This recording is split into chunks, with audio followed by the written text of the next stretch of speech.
the first homework here is running x86 code, and the first extra credit homework is doing some challenges in Heasman with assembly code. So if you want to understand assembly, this is what you do. This was written by some German students that were learning assembly. And this, I think, is the rockin' way to do it. Although they have a politically incorrect picture of a girl in here, which bothers people. So when I showed this to other teachers, they said, I can't use that at my college, I would get fired. So I made another version that has a flower there instead. Anyway, but this is the original PG rated Heasman. So anyway, here is Heasman, and like I say, this is the Cats Meow. This is a very simple model of the x86 processor, and it has enough that you can learn a lot. Here are the registers, EAX, B, C, and D, EASI, EDI. Here's the EIP, which is currently 0. Here's your RAM. This machine has 1 FFF amount of RAM, which is, I think, 256 times 16, 4 kilobytes of RAM. That's it. This is like a thing I owned back in 1981 called the Timex Sinclair with 1 kilobyte of RAM. Yeah, you can do things with 1 or 4 kilobytes if you write assembly code. But that's all you can do. And I learned to write assembly code on that thing, and it rocked. So this thing is the simulator of that. So here's your RAM. It goes from 0 to the top. Since that's all the RAM there is, the stack is going to have to be there. So you can put instructions here.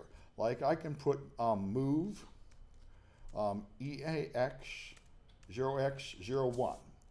Now that will put a 1 in EAX.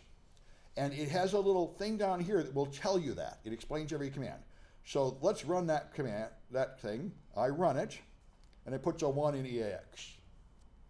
Okay, I still remember, this is one of the defining moments of my life. I remember when I got my Commodore VIC-20, and I figured out how to put one @ sign on the screen by putting a 0 in the video memory. And I said, yes, I rule the world now. I can do anything. So, I don't know, you may not get the thrill, but there's a thrill anyway.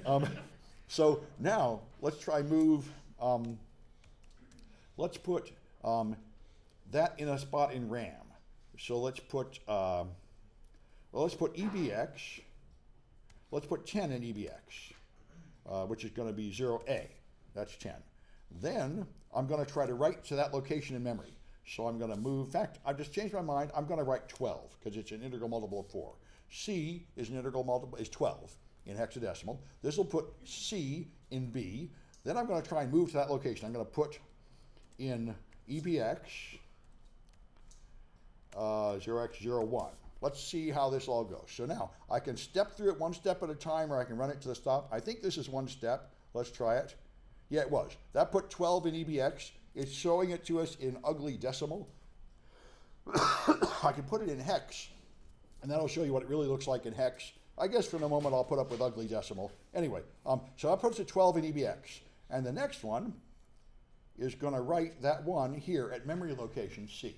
So this brackets EBX took the location 12, interpreted it as an address, and put it in RAM. So the next thing is to play with the stack. The way you put things on the stack is with push. So I can push EAX. That'll put it on the stack, and I can push EBX. So let's try that stuff. When I do a push, nothing apparently happens, but it did. The stack is down here. So I put that 1 on there. And now when I push again, it's going to put a C on there. So that's the stack growing up.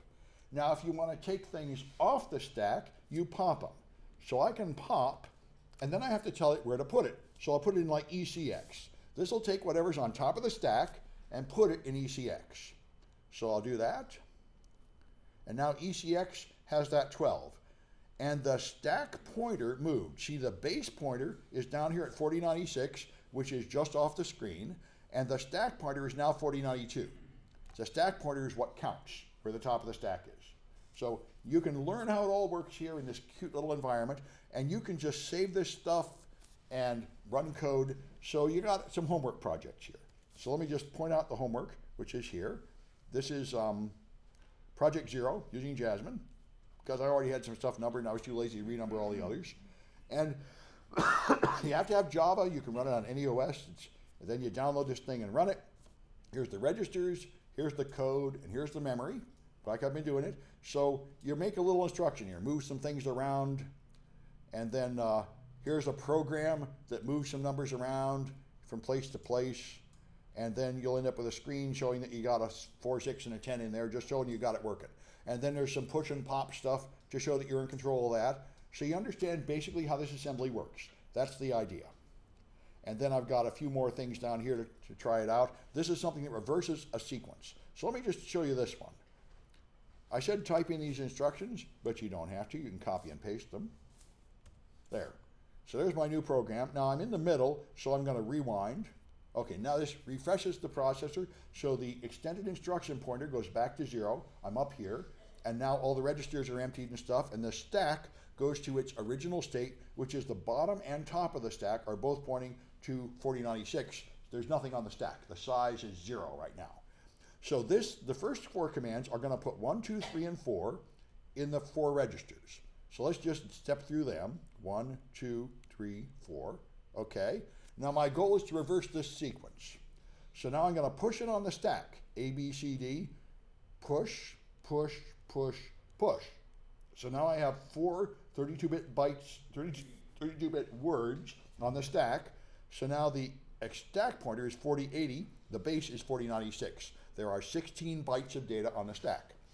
Now I'm going to pop A, B, C, D. Remember I said the stack makes things come out backwards. The last thing in is the first thing out.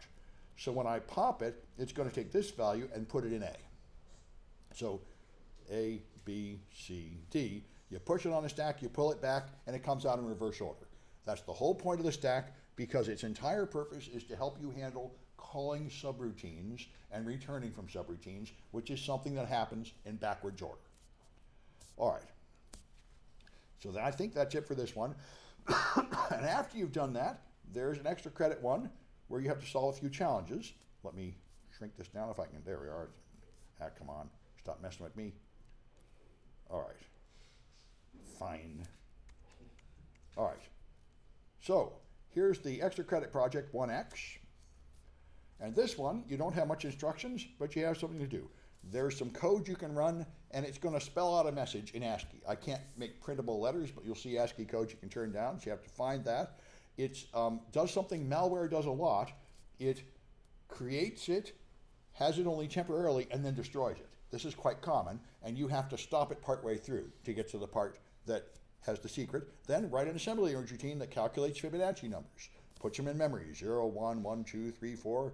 The Fibonacci numbers are the sum of the last 2. The first one is 0, the next one is 1. This one you get by adding the last 2 together.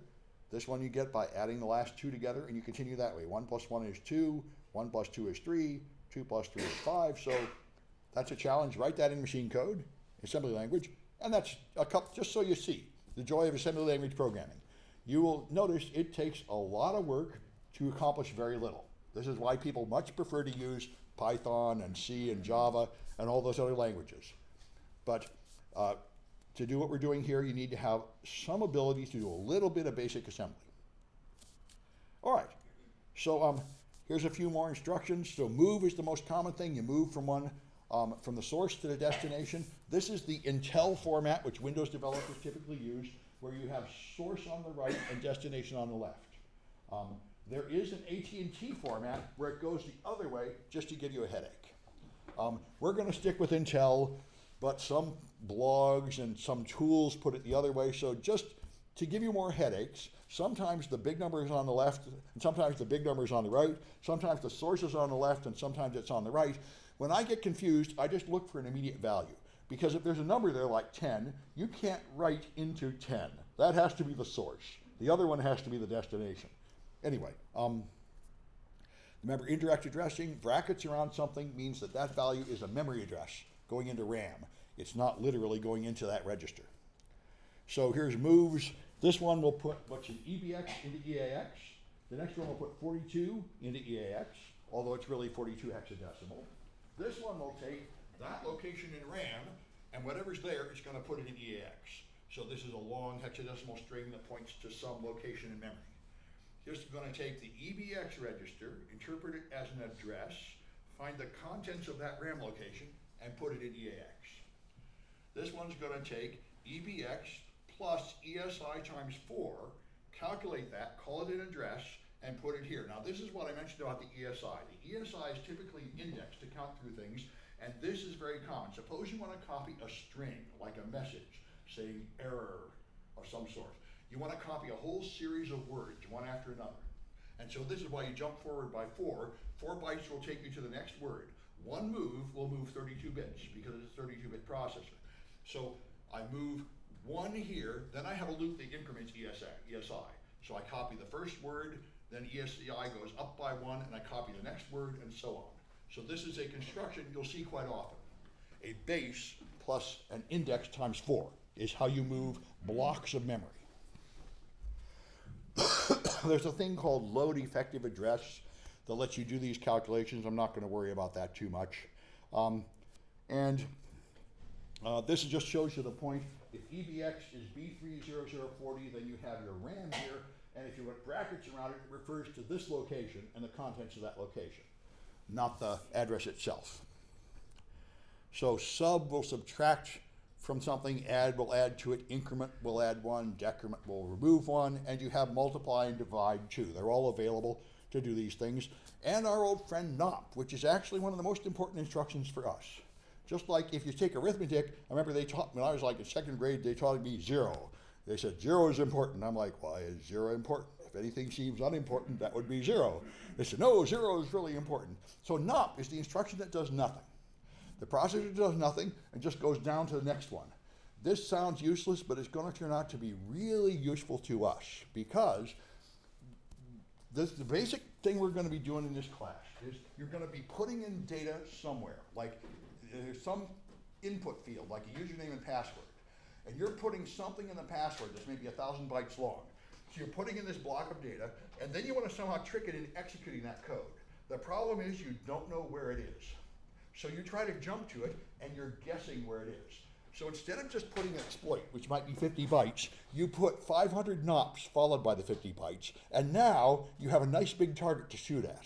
So even if you're wrong about where it is, to some extent you can still hit it. If you hit any of the NOPs, it will do nothing, nothing, nothing, nothing, nothing, and then run the exploit.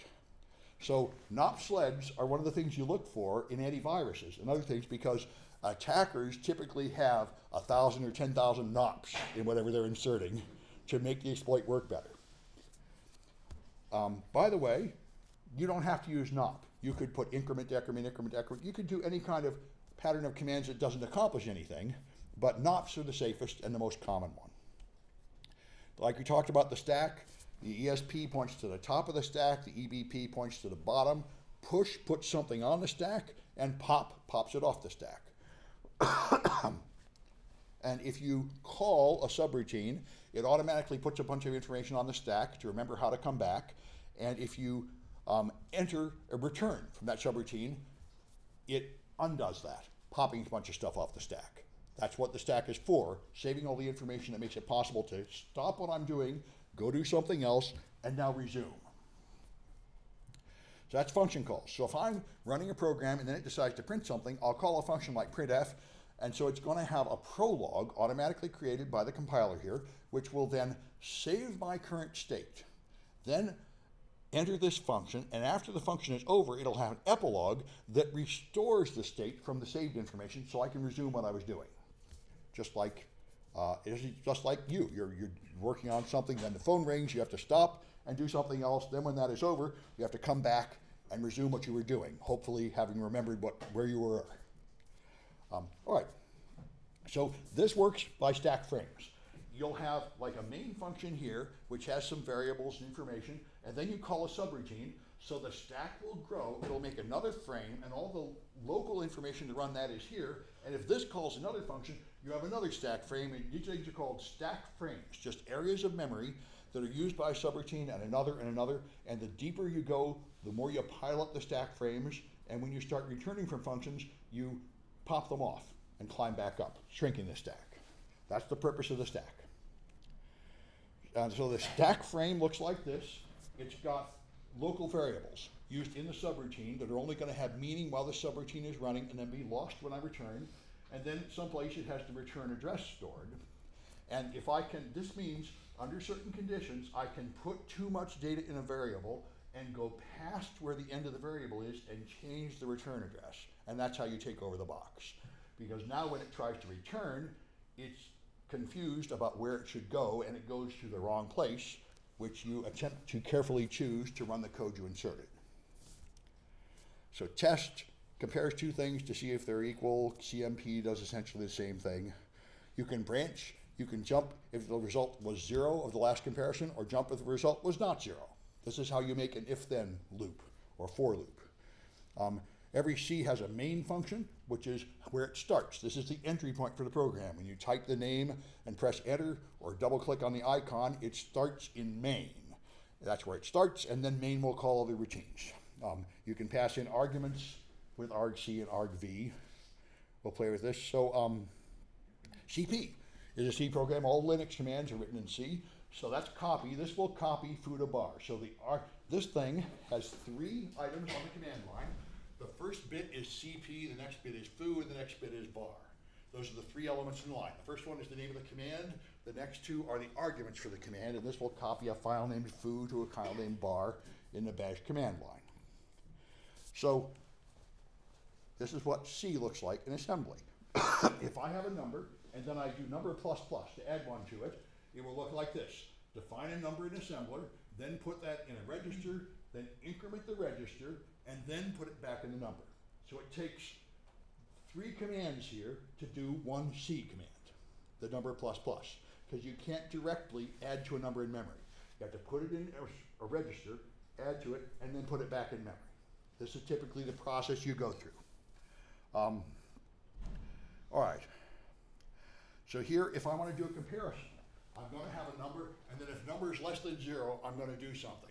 So here I have a number, I put it in the register, I do an OR, EAX to EAX, and if it's greater than or equal, I jump down here.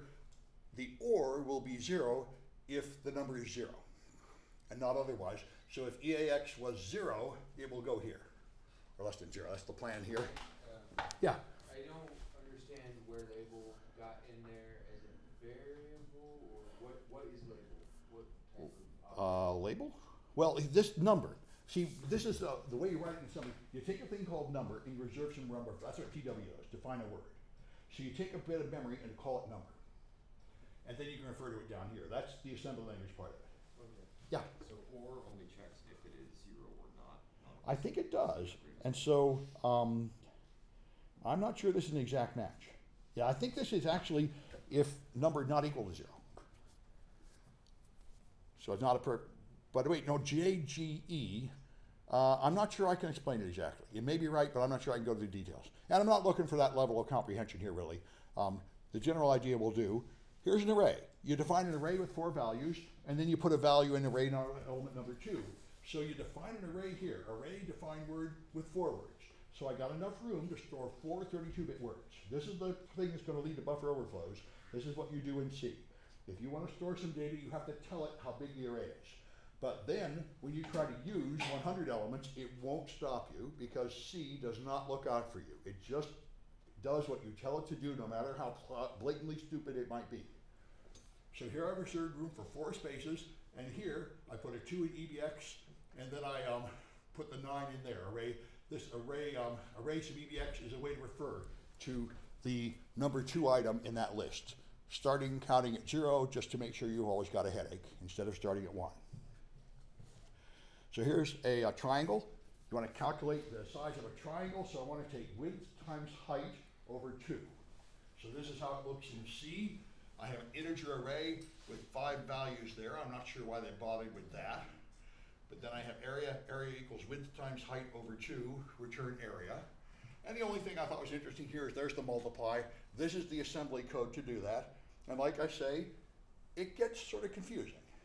It takes all this assembly to do just that simple operation, but you get used to this where you can spot a few simple things. And it's about time I mentioned the most important thing about malware analysis. You are always going to be confronted with far too much information and you can't even understand it. You have to give up thoroughly understanding things. You have to think like an executive. You take a quick pass over it.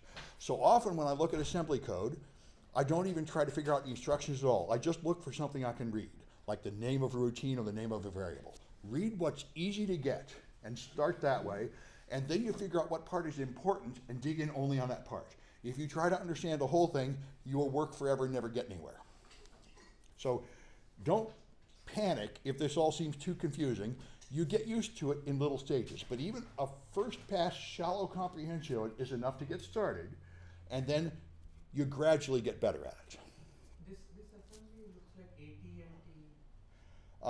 AT&T. It could be. No, it's not AT&T because AT&T has different mnemonics. It would be like push L or something. This is Intel. It's just using lowercase, which they do sometimes. But I don't. This is Intel because you see right here. Let's find. Here's the way. Oh no, pardon me. 30. Oh yeah. I think you're right. There is an L there. Move SL.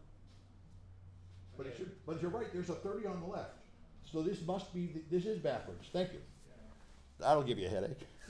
Now I say, I'm not looking, don't worry if you don't understand every little bit of this. Just the first pass through, you get the general idea. And then as time goes on, you repeat it and get a little deeper. So this is the last bit's eye clickers. Start with Jasmine. Jasmine is fun. That's how you start with assembly. I realize the first instinct is to give up and go do something else, like when people see math. But don't let it stop you. Anyway, all right. What's the instructions at the start of a function?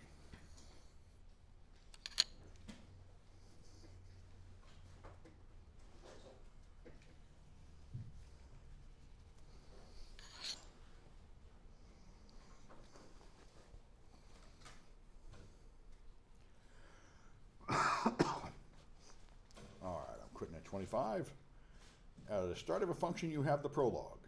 That is what sets up the stack frame, so it can remember how to come back.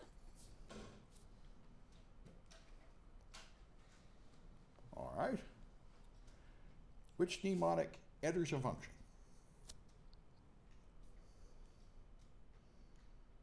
No, that's better.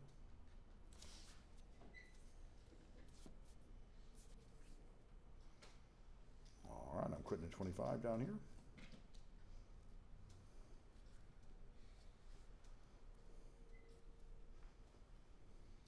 All right, and that is call. Call is one way to enter a function. Call this function. And that one command will then set up the prologue and go there.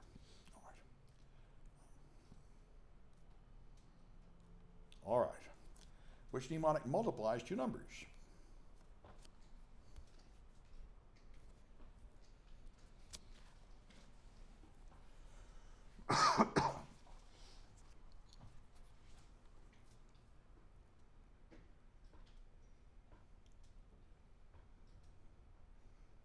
I remember trying to implement public key encryption in this 8-bit assembly. I did not succeed. You have to multiply like 100-digit integers, and I ran out of strength. Phil Zimmerman succeeded, and because of that, he spent 10 years in a world of trouble with the FBI and the government. I had the same dream as him, but I was less competent, and that saved me a lot of suffering. Anyway, so IMUL multiplies things. All right. Which mnemonic compares two numbers? Oh, that's rude. There, that's what I wanted.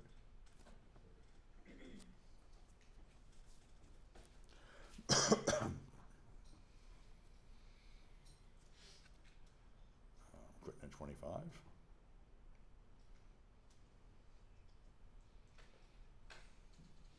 All right, and that's test. Test compares two numbers to see if they were equal or not. And after that, you do a JZ or a JNZ, depending on whether that was 0, which means they're equal or not. So those two things together add up to like an if.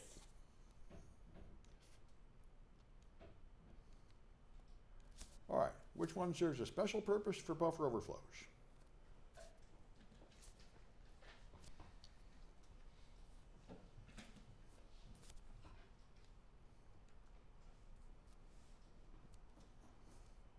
I'm quitting at 25.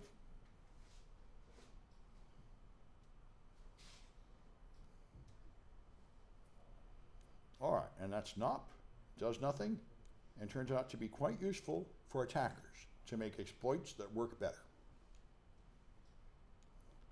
All right, and which one shrinks the stack?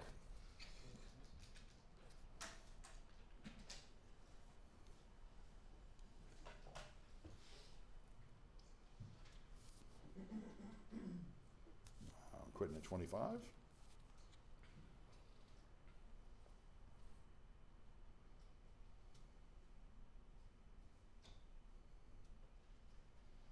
All right, and that's pop. Push puts things on the stack so it gets bigger. Pop removes things from the stack so it gets smaller. Good, all right. So I'm gonna see who got the most right, and then I'll go down to the lab to help anybody who wants to start working on stuff now, but nothing's due for a few weeks. Let me just stop this recording if I can figure out how. There we go. 127, chapter 1B, all right.